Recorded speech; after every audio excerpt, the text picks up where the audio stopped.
Good morning, friends, my dear brothers and sisters in Christ. I bring greetings in the name of Jesus. యేసుక్రీస్తు వారి శ్రేష్టమైన పూజింపదగిన నామం పేరిట మీ అందరికీ ఈ ఉదయకాల సమయంలో శుభాలు ప్రకటిస్తున్నాను. ప్రతిరోజు ఉదయాన్నే లేచిన తర్వాత ప్రార్థన చేసుకుని దేవుని వాక్యాన్ని చదువుకున్న తర్వాత ఈ వాగ్దాన సందేశాన్ని మీలో చాలామంది విని ఆత్మలో బలపడుతున్నారని నేను నమ్ముతున్నాను, ప్రభువును స్తుతిస్తున్నాను. దేవుడు మన పట్ల కలిగిన ఉద్దేశాలు చాలా గొప్పవి. కొన్నిసార్లు మన గురించి మనకు కొన్ని ఆలోచనలు ఉంటాయి, కొన్ని ప్రణాళికలు ఉంటాయి, కొన్ని ఉద్దేశాలు ఉంటాయి.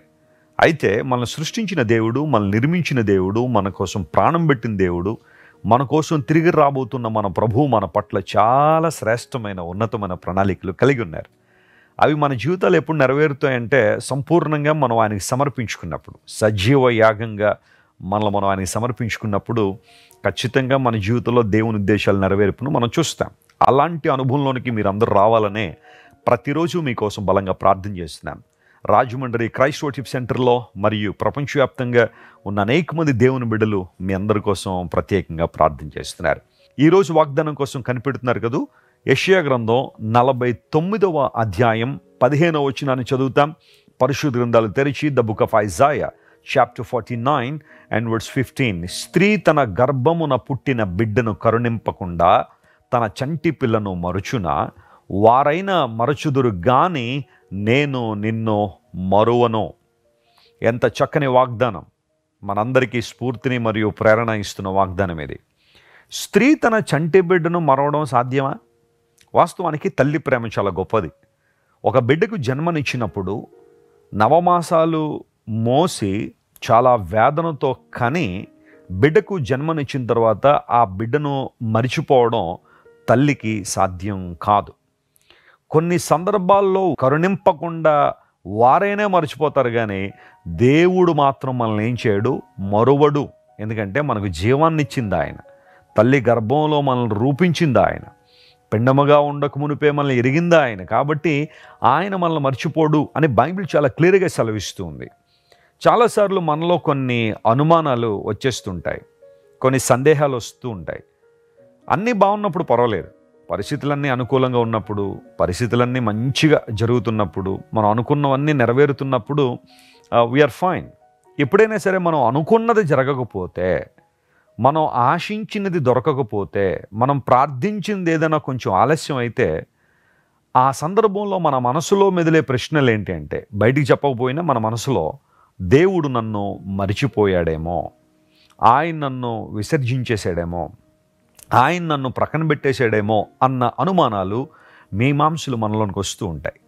ఆ పై వచనాన్ని చదివితే అక్కడ ఆ మాట ఉంటుంది, సియోను దేవుడు నన్ను విడిచిపెట్టేశాడు, దేవుడు నన్ను మరిచిపోయాడని అనుకుంటుంది, అయితే నేను మరువను అని దేవుడు వాగ్దానం చేస్తున్నాడు. ఎగ్జాక్ట్గా నీ మనసులో ఏదైతే ప్రశ్న ఉందో దానికి సమాధానం దేవుడే ఇస్తాడు. దేవుని వాక్యంలోనే సమాధానం ఉంది. ఈరోజు నువ్వు ఎదుర్కొంటున్న రోగాన్ని బట్టి, డాక్టర్లు ఇస్తున్న రిపోర్ట్స్ని బట్టి నీవు కూడా ఏమోనండి, దేవుడు నన్ను మర్చిపోయాడేమోనండి, నా ప్రార్థనలన్నీ ఏమైపోయినాయి, నా భక్తి అంతా ఏమైపోయింది, నా సమర్పణ అంతా ఏమైపోయింది, ఆయన్నే నమ్ముకుని ఉన్నాను, ఆయన్నే పట్టుకుని ఉన్నాను, నాకు ఎందుకండి ఈ శ్రమ అనే ప్రశ్న నీలో ఉందేమో. My dear brother and my dear sister, listen to me. God hasn't forgotten you. దేవుడు నిన్ను మర్చిపోలేదు. ఆయన తన చేతుల్లో నిన్ను చెక్కుకున్నాడు. నేను నిన్ను మరువ జాలను అని దేవుడు వాగ్దానం చేశాడు. నిత్యము ఆయన జ్ఞాపకములలో, ఆయన తలంపులలో నువ్వు ఉన్నావు. స్తోత్రం చెప్పండి, హల్లెలూయా. దేవుని గ్రంథాన్ని జాగ్రత్తగా మనం పరిశీలన చేస్తే దేవుడు నోవహును జ్ఞాపకం చేసుకొనెను అనే మాట ఆదికాండం 8వ అధ్యాయంలో మనం చూస్తాం. గాడ్ రిమెంబర్డ్ నోవా అంటే దేవుడు మర్చిపోయాడు, అయ్యో ఇప్పుడు జ్ఞాపకం చేసుకుంటానని కాదు అక్కడ అర్థం. ఆయన తలంపుల్లో నోవహు ఉన్నాడు. ఏ సమయంలో నోవహును ఓడలోనికి పంపించాలి, ఏ సమయంలో మరలా దానిలోంచి బయటికి తీసుకురావాలనేది దేవుడు పర్యవేక్షిస్తూనే ఉన్నాడు, ఆయన గమనిస్తూనే ఉన్నాడు. నేను అనుకుంటాను, దేవుడే గనక నోవహును మర్చిపోయి ఉంటే నోవహు ఆ ఓడ లోపలే చనిపోయి ఉండేవాడేమో, ఆ ఓడ లోపలే ఉండిపోయేవాడేమో అతని కుటుంబం. కానీ దేవుడు నోవహును జ్ఞాపకం చేసుకుని వెలుపలు తీసుకొచ్చాడు.